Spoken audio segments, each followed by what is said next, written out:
Welcome to Empty Pages, which chronicles my journey from first draft to published manuscript and beyond. I'm your host, Ian MacTire. Thank you for joining me. As always, if you are a return listener, welcome back.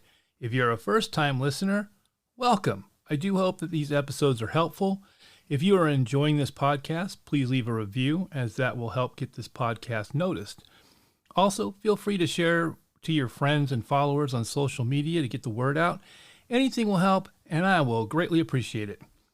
Just a side note, I have neighbors who are mowing a lawn at the time of this recording, and one neighbor who just loves to drive his overpowered pickup truck down the street faster than he should.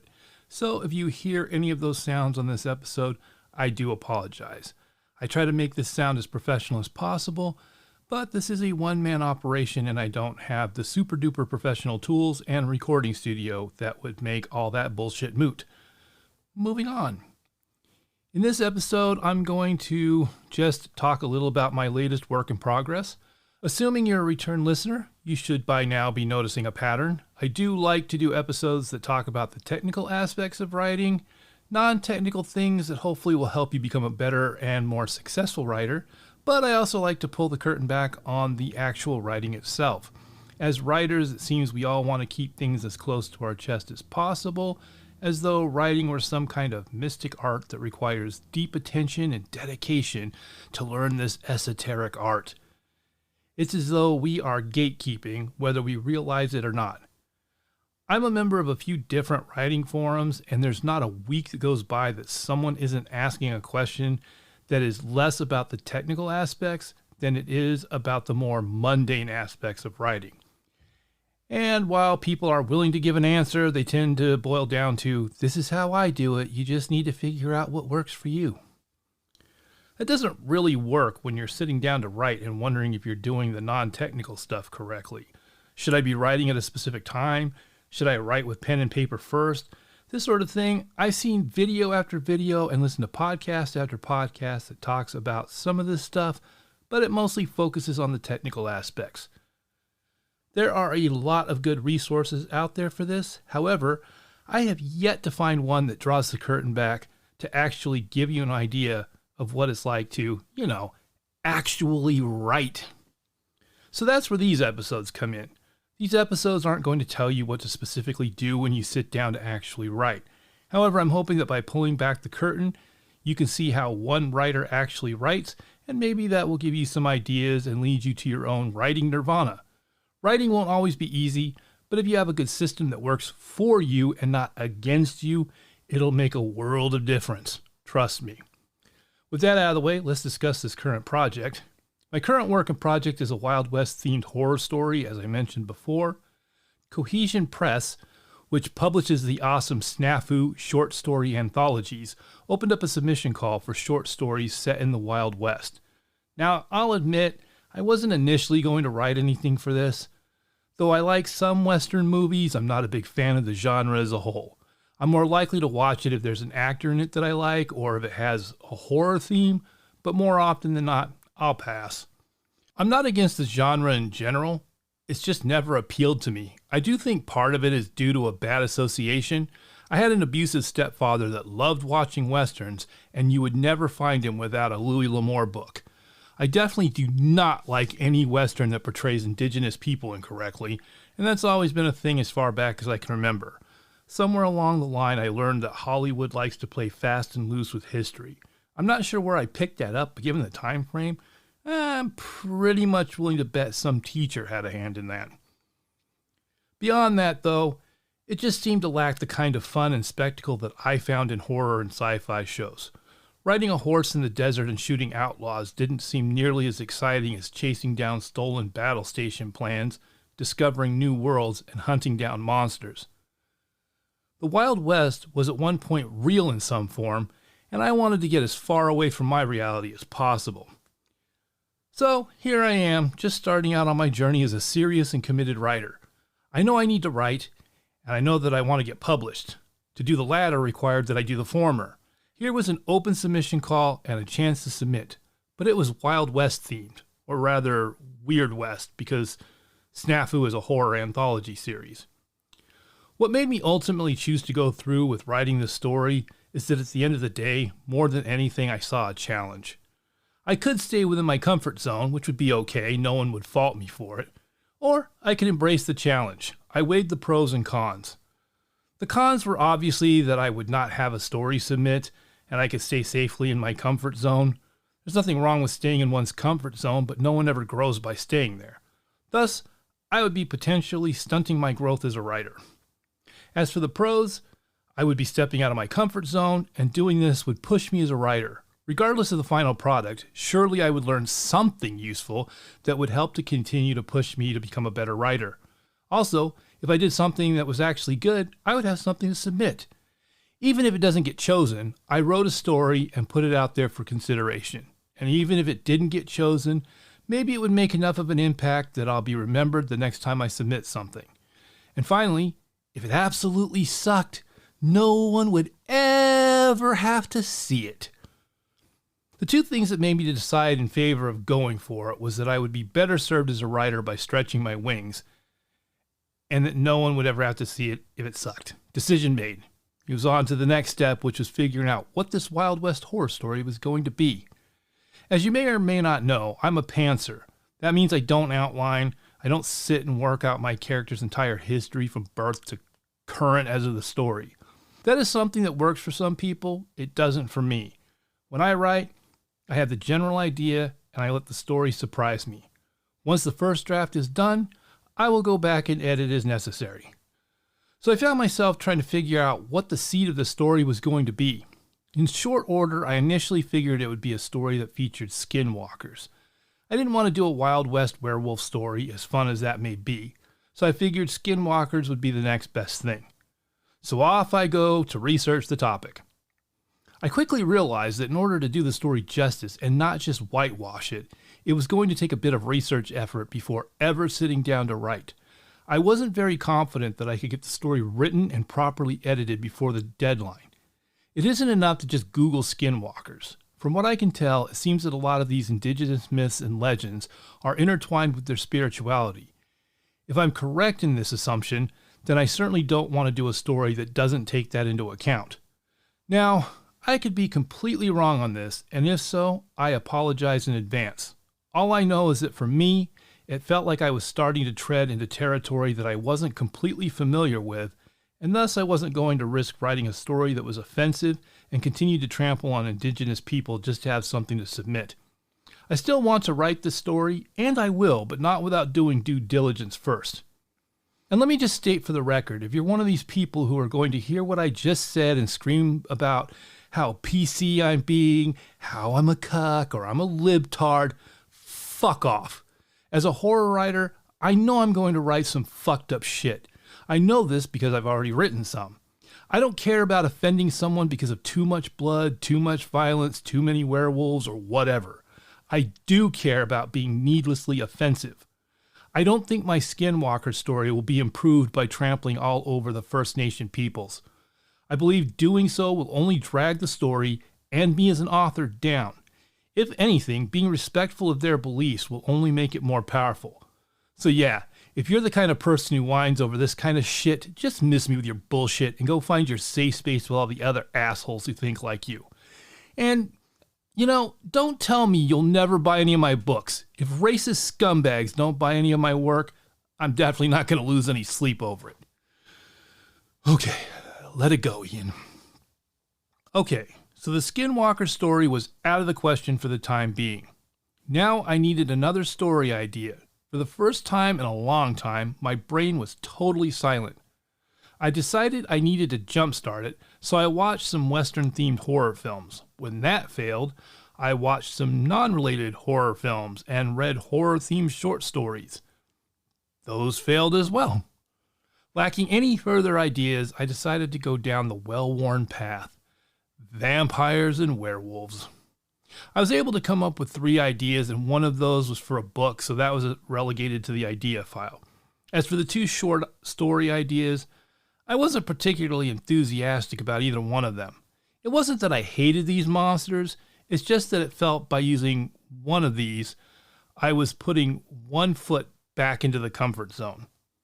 So I pitched these to my friend and his wife to see which stood out as the better idea. Not that it matters, but in case you want to know, they liked the werewolf one better. So I decided to go with the werewolf idea because I love werewolves way more than I do vampires. As it turns out, I did not do that one. Before I ever sat down to write a single word, my brain finally kicked in and gave me an idea that I absolutely loved. Here's a little secret for you. Your writing will show the reader how passionate you are for the story. If you are super into it, you'll love the idea, your story will be better for it. But if you force yourself to write something you don't particularly care for, you might write a competent story, but it will be clear that your heart wasn't into it. If you find yourself with a story you aren't particularly thrilled with, set it aside. You may find yourself coming up with an idea down the line that will alter it and make you excited to continue writing it again. So, with the idea in mind, I set about doing a little research. At first, it starts to look like my initial idea isn't going to work. I'm disappointed, but a moment later, the proverbial light bulb goes off and I think to myself, wait a minute, I'm a writer. This is all made up anyway, so I can make this work. And off I go. Now, even though it's a bit fantastical in some of the horror elements, and thus I have leeway to create what I need to, it's also set in the wild American West. This country has a history. I know right away that this story won't work if it's not grounded in some kind of reality as readers might know it. I say might because it depends on where you got your ideas about the Wild West. If it's from Hollywood movies, I imagine there's a bit more leeway. If you're actually a history buff, you're likely to spot any bullshit from a mile away. Personally, I love it when a writer combines their stuff with real-world stuff. Though I didn't specify a specific time frame in the story, it takes place in the mid to late 1800s, so everything that is quote-unquote real-world in my story has to be accurate to that time. So what did I need to research? The guns in use at the time, the horses that would be used, what kind of architecture you would find, etc. For dialogue or things that are dialogue adjacent, I also needed to research the type of slang in use at the time. The goal was to give the reader an accurate enough Wild West to ground them, because then the horror would be more effective. At least, that's my thought going in. And then I wrote the first draft. I'm not going to be shy here. What I wrote was fucking amazing. It was messy. It certainly needed editing. But I was amazed at what I pulled off. And yes, I know I'm coming from a place of bias. That said, if I write something horrible, I'll be the first to admit it. Now, I'll admit that the horror part of the story was really hard for me to write. I couldn't seem to get it to flow smoothly. At one point, this section read like someone was playing with action figures, by which I mean that everyone was standing around until they were moved. There was no flow to the action. It was stilted. It lacked oomph. Hell, I even had trouble describing a damn sunset, even though I've seen decades worth of them, and even Googled images to help. This was extremely frustrating to me because up to this point, everything just seemed to flow in stories I had written previously. Sure, I had to edit them to tighten them up, but it was there. Writing was almost effortless. The first part of the story was actually fairly effortless. I was tempted to quit writing it. It sucked. I was not up to the task of writing this story. This didn't call into question my overall ability to write. I just assumed that because it was Wild West, it just wasn't my forte. It was literally the first story I have ever written that didn't take place in the present. Or space, if you count the book I wrote in high school. So I shut my laptop down and went off to go do something else. I don't remember what, but it definitely was not related to writing. Even though I had walked away for the evening, I wasn't fully committed to quitting, though I wasn't fully committed to continuing either. I think it's okay if you're having difficulty to walk away. Sometimes we need the break. Being frustrated is not conducive to writing, so it makes no sense to continue sitting there with the source of your frustration right there in front of you. So I did the sensible thing and walked away. When I'm having trouble trying to figure something out, I usually think about it as I'm going to sleep so that my subconscious can work it out. This usually helps, but that night I didn't do that. I literally did not know what I was going to do at the time. My brain came through like a champ anyway. I dreamed something I don't even remember, but I do remember waking up the next morning, realizing not only what I was doing wrong with the horror scene, but how to describe the damn sunset. There was only one problem. I had to go to my day job, so the fix would have to wait until later that evening. I enjoy my day job for the most part, but man, that work shift seemed to take forever. Finally, the evening came and I was able to fix everything. The problem? I was slowing my writing down by describing every little action. Because of that, it was slowing everything down to a crawl. Once I fixed it, suddenly it became very easy to write that part, and soon I had a completed first draft. Before making any changes, I sent that first draft off to a few beta readers for feedback and made sure they understood it was a first draft. I was only looking for feedback on how it worked overall as a story and their opinion on the setting. The feedback was pretty interesting. All of them felt the horror part of it worked well, which is where I actually expected there to be an issue. They all felt that it was too slow getting to the action because an earlier scene caused it to drag. This was surprising to me as I was pretty proud of what I wrote. They agreed that it was good from a writing standpoint, but it didn't serve the story well. One person familiar with the Western setting told me that I got it pretty close. I then made adjustments based on the feedback. Once that was completed, I sent it back to them with the same instructions. They all said it worked much better. So then I set about working on editing it and cleaning it up. That took a bit of time because I don't edit once. I edit and edit until it reaches its final version. Meanwhile, during this whole process, the clock is ticking down and getting closer to the deadline. So that's where I'm at. I'm at what I believe is the final version. I'm giving it one last pass and then submitting it. I don't know if it will be accepted. I certainly hope it will be. Regardless of what Cohesion Press decides to do with it, I'm proud of what I accomplished, and I have a story I would be glad to show anyone. Did I learn anything from doing this? Absolutely. Do I feel my writing will benefit from having done this? Without a doubt. I will say that I'm glad I decided to embrace this challenge. A lot of the reason my stuff tends to be set in the modern day is because that is what I know, what I'm comfortable with. I've shied away from other settings because I was afraid that I wouldn't be able to pull it off. Seeing that I was successful with this setting has opened up possibilities for other settings in my writing. At the end of all this, my advice to you would be to embrace writing challenges. It goes without saying that the more you write, the better you get. Embracing challenges will also open up storytelling possibilities in your own stories, and that in turn will open up new possibilities to explore your subject. So, reach out to me. Let me know what challenges you faced or what challenges you're looking to face. And if you're wanting to know if you should embrace that challenge, then the answer is yes. This is the universe giving you your answer. Stay classy and keep writing those stories.